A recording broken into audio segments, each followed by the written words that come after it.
다윗과 골리앗의 이야기는 보면 볼수록 재밌습니다. 그리고 뻔히 아는데도 불구하고 읽으면 힘이 납니다.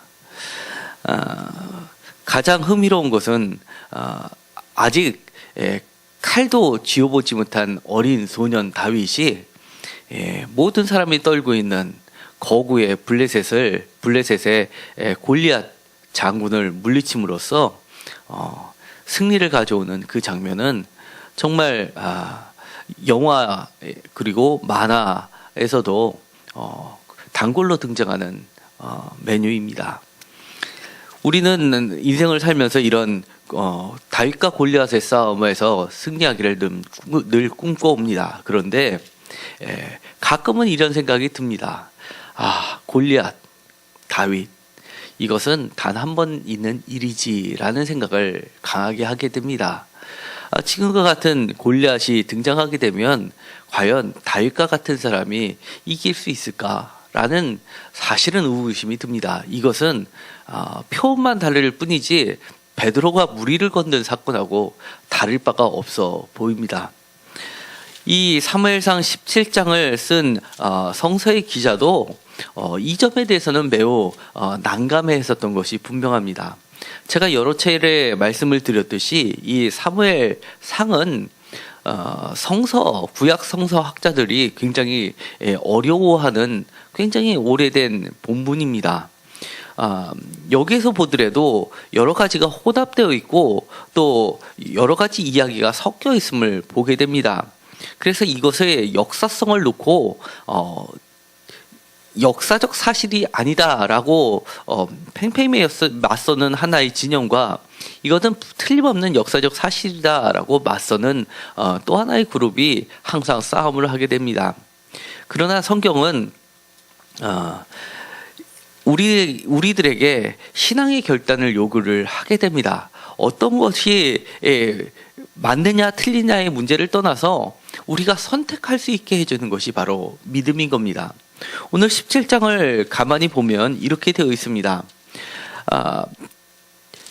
17장 1절에 블레셋 사람들이 그들의 군대를 모으고 싸우고자 하여 유다에 속한 소고에 모여 소고와 이세가 사이에 에베스 다밈의 진침해라고 되어 있습니다. 이 블레셋과의 싸움은 여러 차례 계속이 됩니다.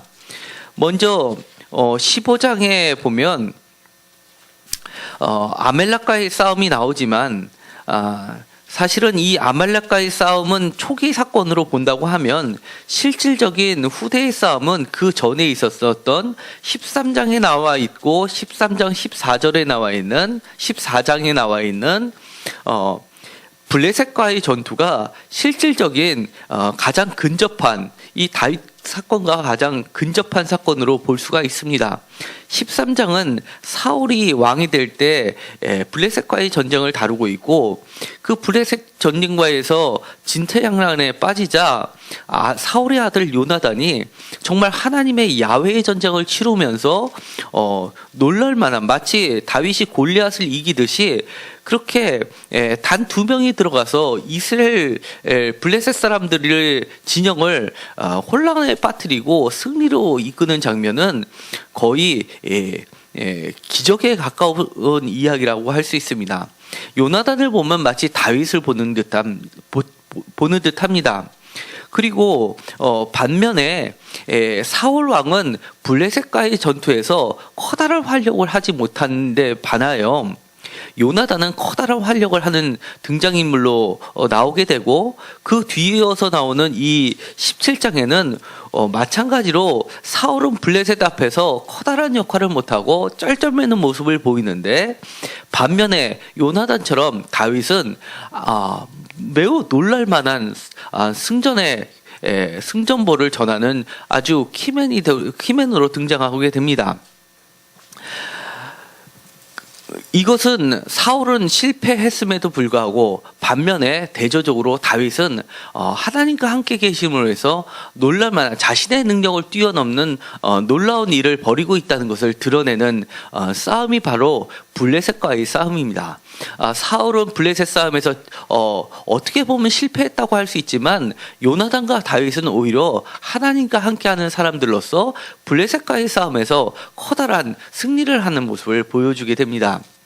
특별히 이 다윗이 블레셋과의 싸움에 승리하게 되는 것이 실제로는 싸움을 하려고 간 것도 아닙니다.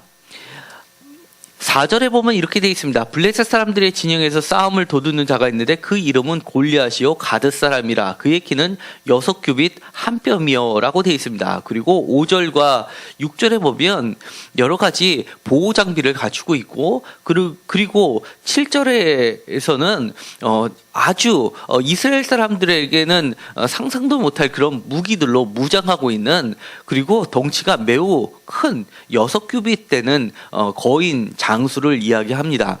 여기는 장수라고 표현하지 않고 사울의 말로 비르면 어려서부터 용사다라고 33절에 표현하고 있을 정도입니다. 덩치만 큰 것이 아니라 싸움도 굉장히 잘했다는 겁니다. 요즘에 우리가 농구 경기를 보면 큰 사람들은 둔하는 것을 보는데, 그와 같지 않게 이 골리앗은 덩치가 컸음에도 불구하고 매우 날렵했던 사람으로 보입니다. 그리고 키는 6규빗이라고 되어 있는데, 한 규빗은 35cm에서 45cm 정도, 사람의 어른 팔뚝 정도 길이, 손끝에서 이 팔꿈치까지 길이 정도를 이야기합니다.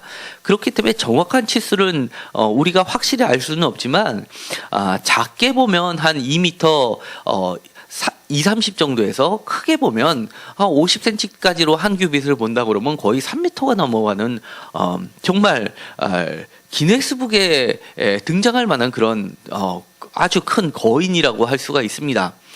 그러다 보니까 이 표준 세번역에서는 이렇게 각주를 달아놓고 있습니다. 개역 개정에서도 보면 6규빗에 되어 있고 그 각주가 되어 있는데요. 그 밑에 보면 4회4번 70인역에는 4규빗 이렇게 되어 있습니다. 그러니까 70인역 성경, 그리스어로 된 히브리어 성경이 아니라 그리스어로 된 성경에서 보면 이 6규빗이 너무 크다 보니까 4규빗으로 줄여놓은 겁니다. 그렇다고 그러면 실질적으로 키가 한 40cm 정도로 보면 4, 5, 22, 2m, 4, 4, 16이니까 여기서는 너무 작으니까 50cm로 본다 그러면 5, 4, 20이니까 2m 정도가 되니까 충분히 실증적인 사람의 인물로 그리기에 충분합니다. 그리고 이 골리앗의 이야기는 성경에만 기록된 것이 아니라 널리 구전으로 있었던 이야기이기 때문에 사실은 역사적 사건이라고 많은 학자들이 중론이 역사적 사건으로 보고 있습니다. 저도 그렇게 보고 있는데, 문제는 이 골리앗을 누가 죽였냐라는 부분입니다. 어쨌든 간에 골리앗은 이렇게 되어 있습니다. 그리고 나서 골리앗이 다윗에게 이렇게 이야기하는 것이 아니라 그 골리앗이 이스라엘 사람들에게 하는 이야기가 있습니다. 8절에 보면 그가 서서 이스라엘 군대를 향하여 외쳐 이르되 너희가 어찌하여 나와서 전열을 벌였느냐, 나는 블레셋 사람이 아니며 너희는 사울의 신복이 아니냐라고 이야기합니다. 자기는 블레셋 사람이고 너희는 사울의 신복이니까 1대1로 한번 맞대결을 해보자라고 이야기합니다. 이거는 심지어 로마 시대에서까지도 존재했었던 방식입니다. 양진영이 팽팽할 때는 적수들이, 대표자들이 나와서 싸워서 이기면 깨끗하게 한쪽이 물러서는 그런 형식의 싸움이었기 때문에, 이거는 대표적으로 저쪽에서는 골리앗이라는 장수가 있었기 때문에 충분히 그러고도 남았을 것으로 보입니다. 그리고 골리앗이 이야기하는 모습은 이렇습니다. 이스라엘 군대를 향하여라고 이야기를 합니다. 그리고 사울의 신복이라고 이스라엘 군대들을 이야기합니다. 그런데 다윗이 등장하게 됩니다. 12절에 보면 다윗은 유다 베들레헴 에브랏 사람 이세라는 사람의 아들이었는데, 이세는 사울 당시 사람 중에서 나이가 많아 늙은 사람으로서 8 아들이 있는 중이라고 되어 있습니다. 이 8아들이 있다라고 했는데 다윗은 그 전에 보면 다윗이 기름 부음 받는 장면이 16장에 나와 있는데 16장에 보면은 막내로서 표현이 되고 있습니다.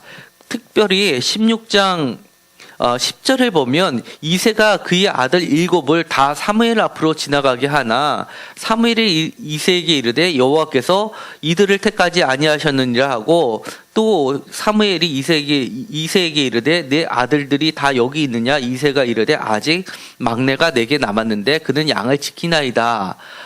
사무엘이 이새에게 이르되 사람을 보내어 그를 데려오라 그가 여기 오기까지는 우리가 식사 자리에 앉지 않겠노라 이렇게 이야기합니다. 그러니까 여기서 다윗을 8번째로 소개하고 있습니다. 그런데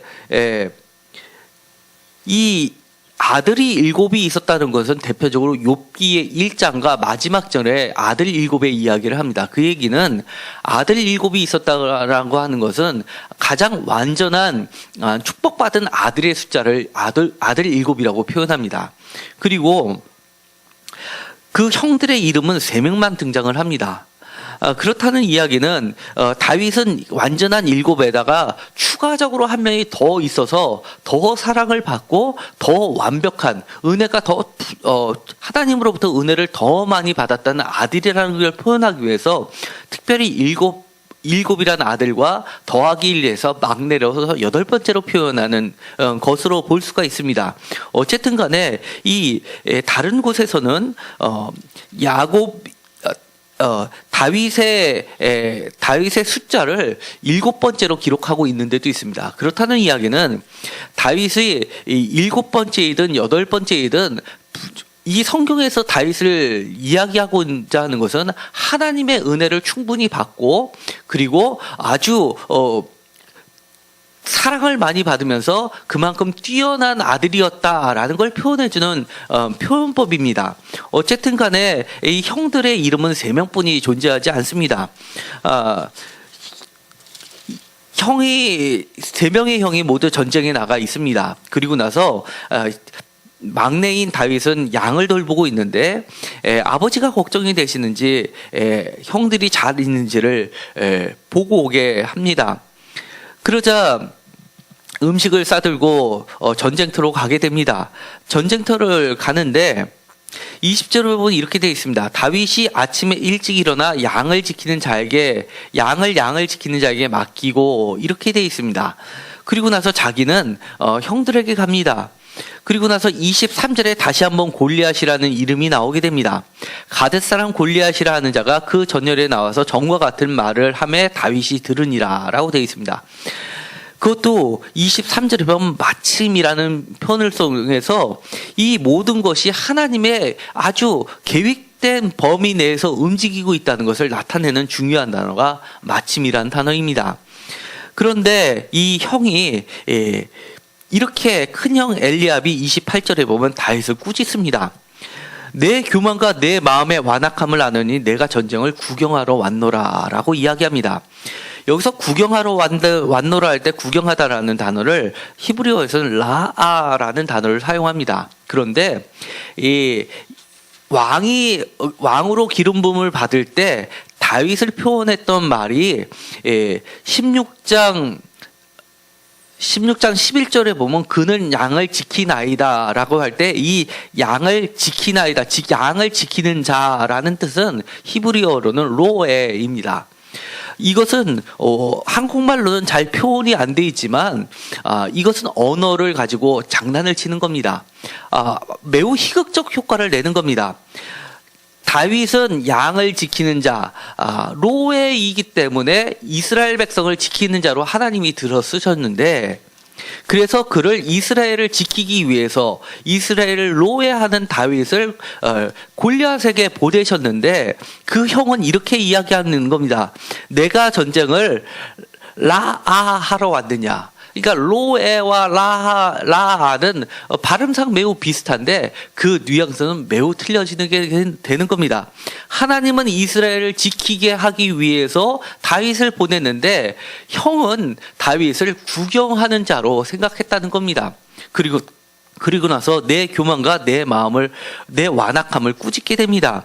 그런데 다윗이 하는 이야기가 있습니다. 골리앗의 이야기를 듣고 나서 이렇게 화를 냅니다.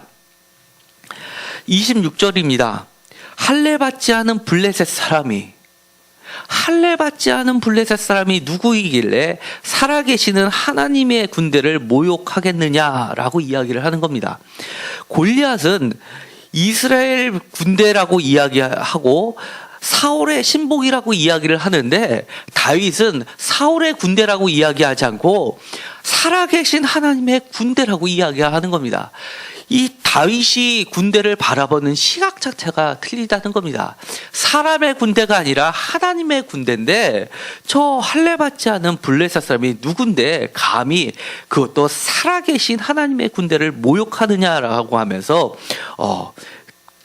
분을 내기 시작합니다. 이것은 마치 하나님의 영이 임하니까 녹아발에서 사사처럼 놀라운 일들을 벌여지는 모습을 보는 것과 같습니다. 그런데 이 말을, 다윗이 했던 말을 31절에 보면 어떤 사람이 우연하게 또 듣게 됩니다. 그리고 나선 그 사람이 그것도 왕인 사울에게 전달합니다. 마치 어린애가 했던 말을, 그것을 유심히 듣고 그것을 왕에게 전달했다는 겁니다. 그리고 나서는 다윗이 사울을 위로합니다. 사람이 낙담하지 말 것입니다 라고 이야기합니다. 그것도 그로 말미암아라는 겁니다. 사람이 낙담하는 것은, 골리앗으로 인해서 낙담하는 게 모든 사람은 당연하다고 생각하는데, 그것이 당연하지 않다고 생각하는 사람이 단 한 사람이 있었다는 겁니다. 이스라엘을 지키라고 보내신 하나님의 사람 다윗은 골리앗으로 말미암아서 낙담하지 말 것을 사울에게 이야기를 합니다. 그리고 나서는 36절에 이렇게 이야기합니다. 주의 종이 사자와 곰도 쳤은즉 살아계시는 하나님의 군대를 모욕한 이 할례받지 않는 블레셋 사람이리까 라고 하면서 자기는 양을 지키는 자였습니다 라고 소개를 합니다. 34절입니다. 이렇게 이야기합니다. 다윗 사울에게 말하되 주의 종이 아버지의 양을 지킬 때라고 이야기합니다. 다시 한번 그의 신분을 드러내는 중요한 말이 양을 지키는 자입니다. 양을 지키는 자라는 것은 여기서도 로에라는 단어를 썼는데, 사실은 이 20절에 있는 양을 지키는 자에게 맡기고 했을 때 이 양을 지키는 자, 20절에 있는 양을 지키는 자는 로에를 쓰지 않고 사마르라는 단어를 씁니다. 그러니까 양을 지키는 종으로서 양을 치는 사람은 사마르인데, 이 다윗은 마치 하나님이 목자처럼 이스라엘 백성을 지킬 때 쓰는 그 단어인 로에를 쓰고 있는 겁니다. 이 이야기는 언어의 유의에서 이미 내가 양을 지키는 자입니다 라고 할 때는 이미 나는 왕입니다, 이스라엘의 양을 지키는 이스라엘의 백성을 다스리는 자입니다 라는 말이 숨은 의미가 이미 내표가 되어 있다는 겁니다. 그리고 나서는 사울이 건네는 여러 가지 무기와 갑옷도 내려놓습니다. 그리고 나서는 40절에 보면 시내에서 매끄러운 돌 5을 골라서 그리고 나아갑니다. 이 돌 5을 줍는 이유는 자신의 무기는 40절에 보면 손에 막대기와 그리고 물매돌입니다. 물매는 사실은 우리가 알고 있는 것은 유다 지파들이 사용했던 무기가 아니라 이 사울이 속했던 베냐민 지파들이 썼던 무기입니다. 그래서 베냐민 지파들은 물맷돌을 잘 사용하고 양손을 잘 쓰는 사람들, 용사들을 지칭했을 때 베냐민 지파를 사용했습니다. 그러니까 이 사울은 물매의 위력이 얼마나 대단하다는 것을 이미 잘 알고 있었기 때문에 물매를 가지고 내가 곰을 이겼다라고 했을 때 이미 사울은 가능성을 봤을 것입니다.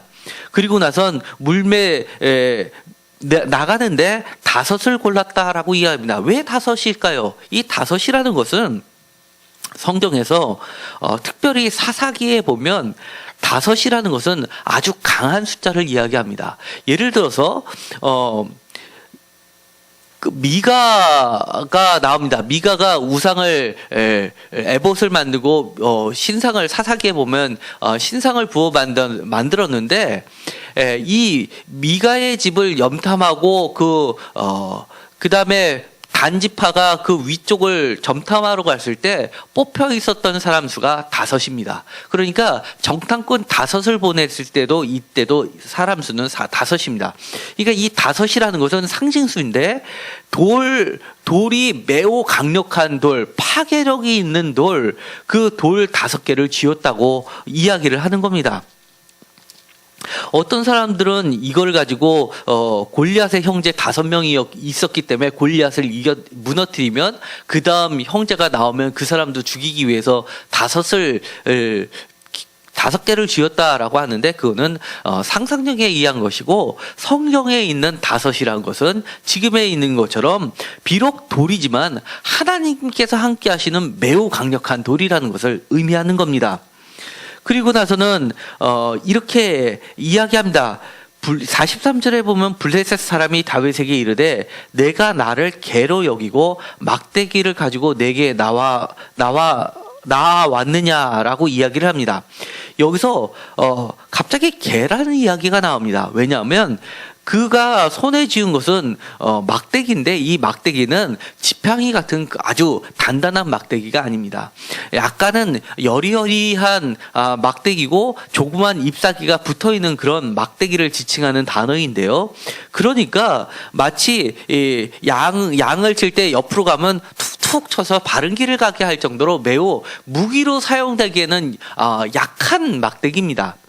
그러니까 그런 것을 들고 나왔다는 것은 얼마나 상대를 우습게 봤다는 이야기겠습니까? 그러나 이 상징적으로 이 막대기는 마치 모세가 지팡이를 쥐고 지팡이를 펼쳐서 홍해를 가르는 것처럼 아무리 존재 없는 죽음 지팡이라 하더라도 하나님의 손에 붙잡힐 때는 놀라운 역사를 발휘하는 것 같은 것을 상징하고 있습니다. 그리고 나를 개로 여기느냐라고 하는 것은 여기선 뭐로 표현되고 있냐면 여긴 개라고 이야기했지만 숨은 뜻은 나를 마치 매춘부로 여기느냐라는 뜻입니다. 수거처럼 사용되는 말인데 왜냐하면 이 앞에 보면 다윗을 이야기할 때 매우 용모가 아름다웠다고 이야기합니다.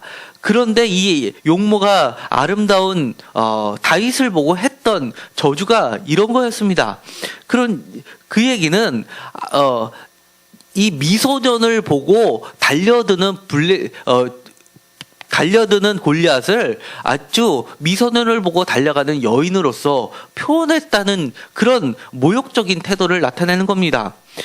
이미 다윗이 블레셋을 상대할 때는 그를 아주 거대한 용사로 처음부터 보지 않았다는 것을 드러내는 말입니다. 그리고 나선 이렇게 이해갑니다. 45절입니다. 45절을 다 같이 읽도록 하겠습니다.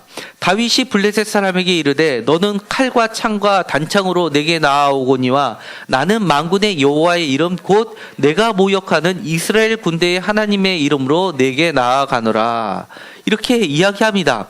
너무나 유명한 말입니다. 칼과 창과 단창으로 나가는 것이 너는 나오지만 나는 만군의 여호와의 이름, 내가 모욕하는 이스라엘 군대의 하나님의 이름으로 내게 나아간다라는 이 유명한 말을 남기게 됩니다. 그리고는 이렇게 이야기합니다. 47절에 또 여호와의 구원하심이 칼과 창에 있지 아니함을 이 무리에게 알게 하랴. 전쟁은 여호와에 속한 것인즉 그가 너희를 우리 손에 넘기시리라.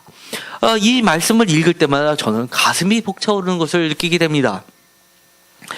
이 모두 다 떨고 있는 블레셋 사람 43절에 보면 이 블레셋 사람이라고 칭하고 있습니다.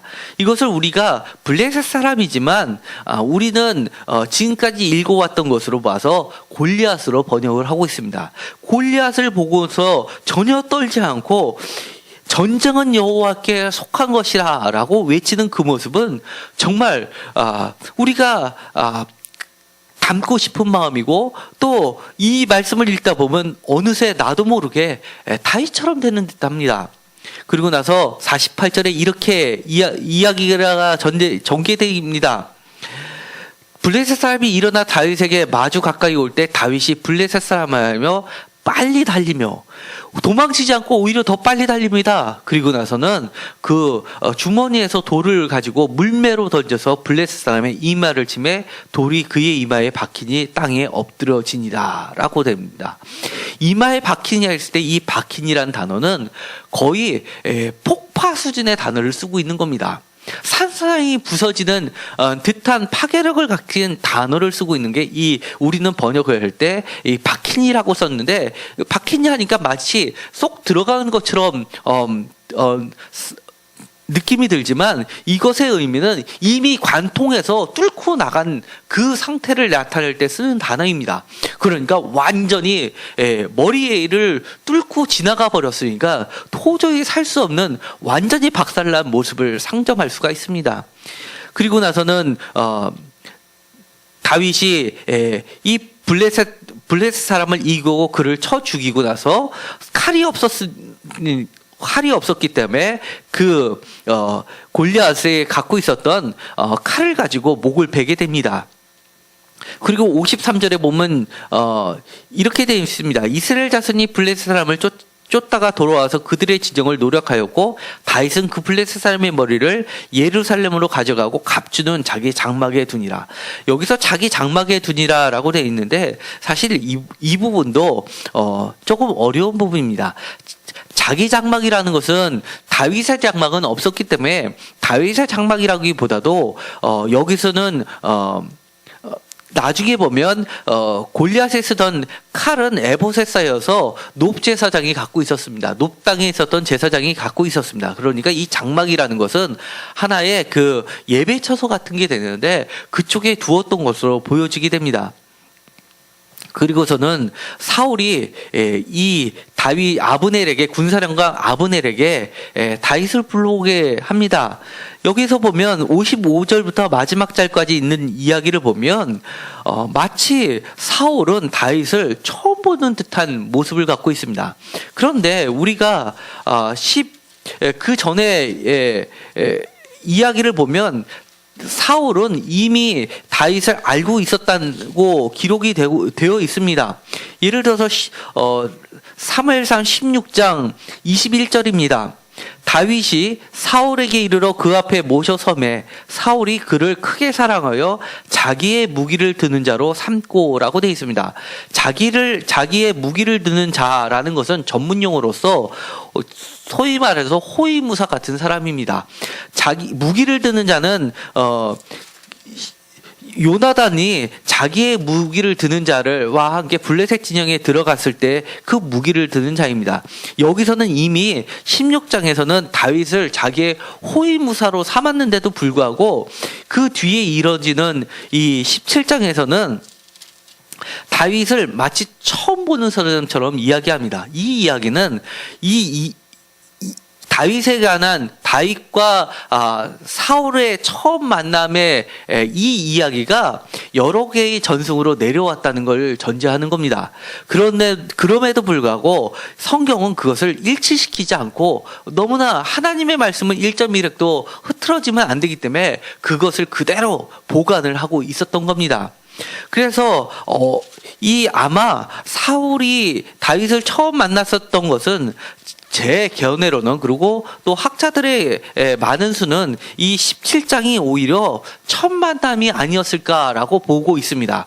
그리고 이 호위무사로 삼는 것 그리고 비파를 쳐서 악기를 물러가게 함으로써 호위무사가 되는 장면은 보다 나중의 것으로 보여지게 됩니다. 어쨌든 간에 이 이야기가 혼동이 돼서 그대로 내려와서 수록이 됐다는 이야기는 그만큼 이 싸움의 이야기가 실제의 사건일 가능성이 매우 높다는 것을 전제합니다. 그런데 한 가지 사건은 우리가 기억해야 될 것이 하나 있습니다. 50절에 보면 이렇게 되어 있습니다. 다윗이 이같이 물매와 돌로 블레셋 사람을 이기고 그를 쳐 죽였으나 라고 되어 있습니다. 다윗이 골리앗을 이기고 그를 쳐 죽였으나 라고 표현하지 않고 블레셋 사람을 이기고 라고 표현하고 있습니다. 이 17장 전체에서 골리앗이라는 이름이 나온 게 딱 두 번이 나오는데요. 4절에 골리앗에 소개할 때의 이름이 나오고 그 다음에 23절에 골리앗이 한 번이 나오게 됩니다. 그리고 나머지는 모두 골리앗을 무엇이라고 부르냐면 블레셋 사람이라고 부르고 있습니다. 우리가 사무엘하 21장 19절을 한번 보도록 하겠습니다. 사무엘하 21장 19절입니다.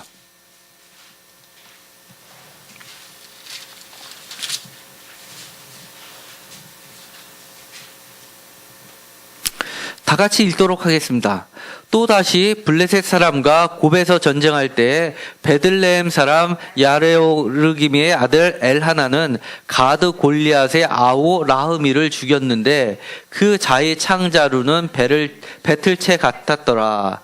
여기 보시면요. 가드 골리앗의 아우 라흐미를 죽였는데 라고 하는데 골리앗 다음에 의 아우 라흐미의 작은 글씨로 되어 있습니다. 보이시죠? 히브리어 원문에는 어떻게 되어 있냐면 엘하난이 가드 골리앗을 죽였는데로 되어 있습니다. 그리고 역대상 20장 5절입니다. 역대상 20장 5절을 보도록 하겠습니다.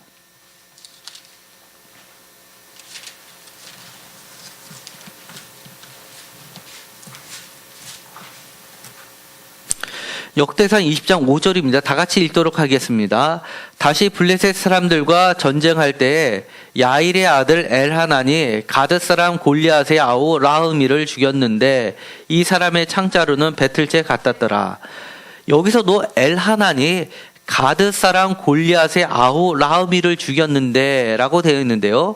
그 아버지의 이름은 다릅니다. 그렇던데 어쨌든 간에 역대상 20장에서는 엘하난이 가드 사람 골리앗의 아우 라흐미를 죽였다라고 표현되어 있기 때문에 좀 전에 읽었던 사무엘하 21장 19절에 이 골리앗을 죽였는 데를 골리앗의 아우 라흐미를 죽였는 대로 고쳐서 기록을 해두었습니다. 이렇게 된 배경은 우리가 킹 제임스 성경이라고 들어보셨을 겁니다. 우리가 보통 한국에서는 NEV라든지 NIV 이런 성경, 그다음에 RSV 이런 성경을 영어 성경을 많이 보는데 가장 최초로 영어로 번역된 성경이 영국에서 번역된 킹 제임스 성경입니다. 흠정역이라고 하는 건데요. 거기서는 이것을 이 골리앗을 죽였는 대로 하려다 보니까 이 앞장하고 맞지가 않으니까 역대상을 따라서 골리앗의 아우 라흐미를 죽였는 대로 번역을 해놨습니다. 그러다 보니까 우리나라에서도 처음 한글로 번역이 될 때 히브리어 원문을 가지고 번역한 게 아니라 한문 성경하고 영어 성경을 보고 번역을 하더니만 그대로 따라를 했고 나중에 개역 개정을 하면서 이것을 작은 글씨로 바꿔놔서 또 원문에 충실하게 번역을 해둔 겁니다. 좀 더 아쉬운 거는 여기다 각주를 달고 밑에다가 히브리 원문에는 없음, 다만 뒤에 있는 것을 따라 했음 이렇게 했으면 훨씬 좋았을 텐데 그렇지 않다는 겁니다. 어쨌든 간에 지금까지 이야기를 종합해 보면 역대상은 훨씬 후대, 그러니까 에스라 느헤미야 시대에 기록된 것이고 사무엘 상하는 역사가 훨씬 오래전에 있었던 역사책이기 때문에 훨씬 더 정확성이 있습니다.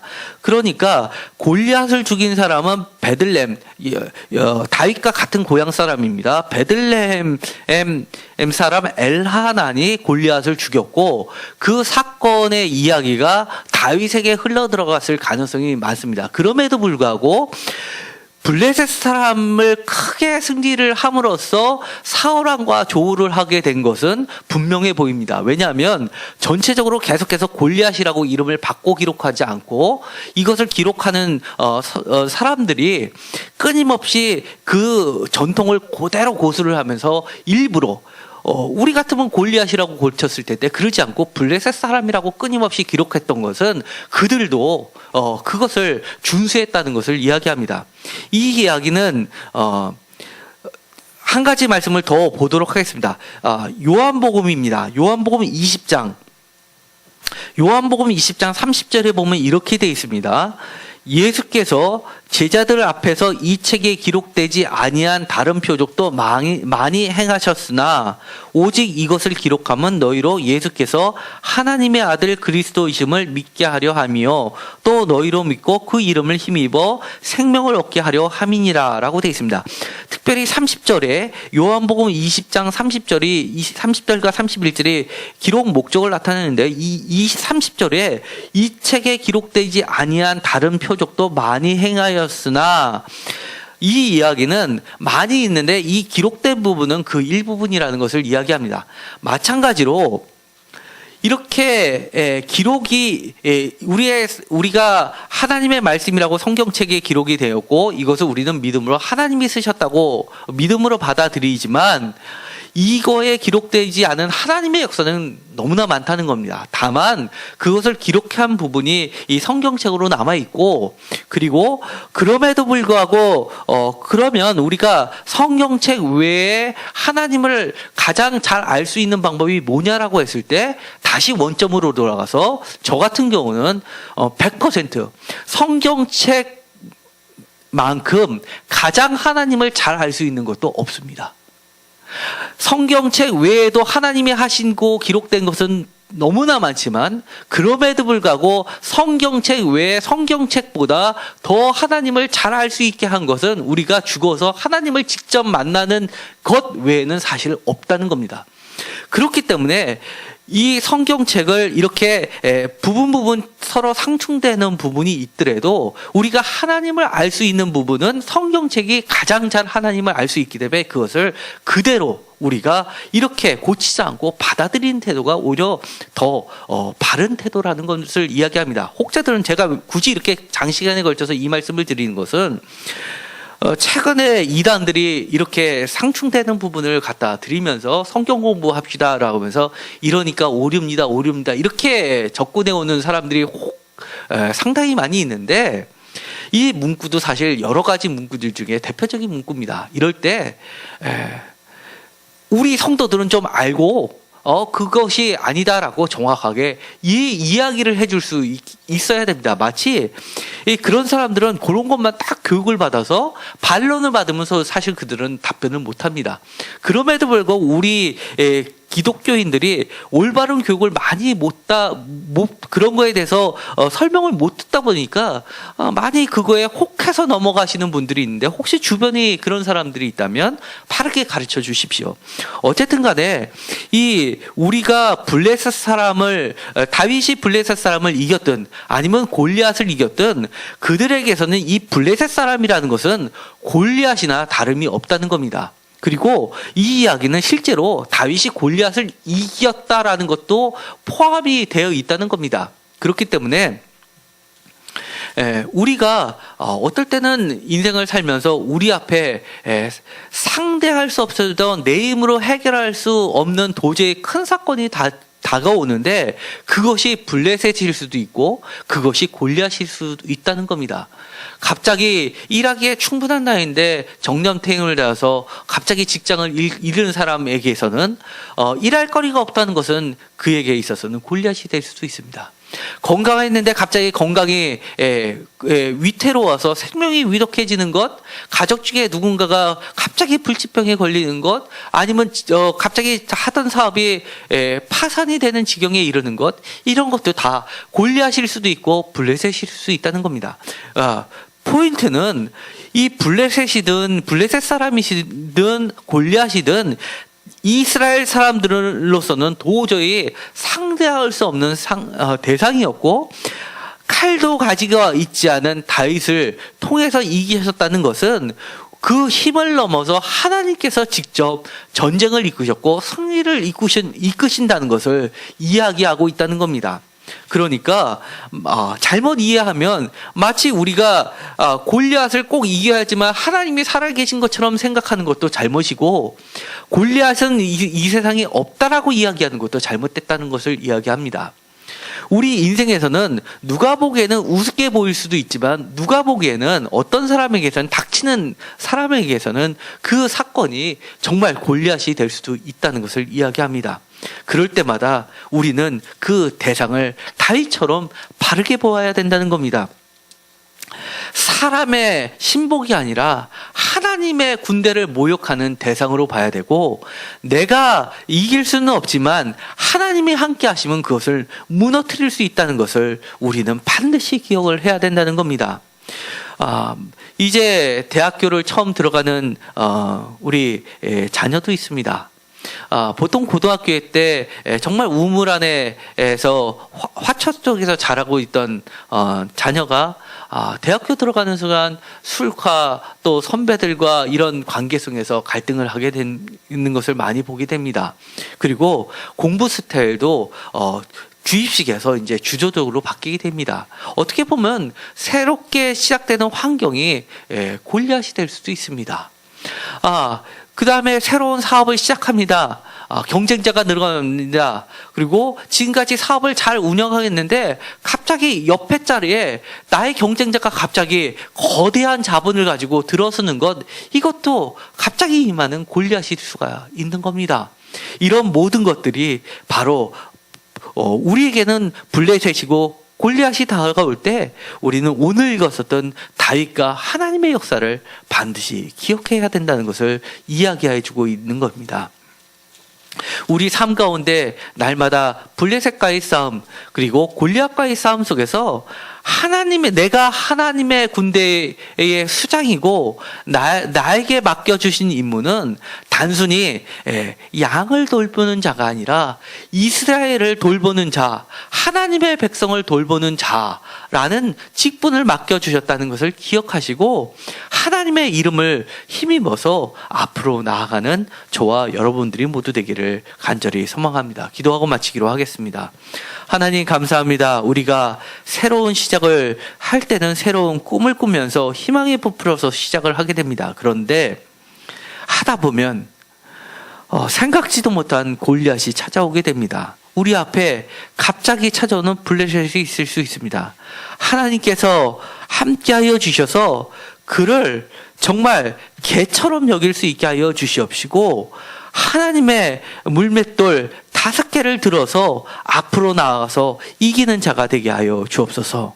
하나님, 우리가 하나님의 군대를 모욕하는 자들, 하나님의 백성을 모욕하는 자들 앞에서 떨지 않게 하여 주시옵시고, 하나님을 의지하고 하나님께서 우리에게 맡겨주신 이스라엘을 지키는 자의 목자라는 사실을 깨닫게 하시고, 하나님을 의지해서 앞으로 달려나가게 하여 주옵소서.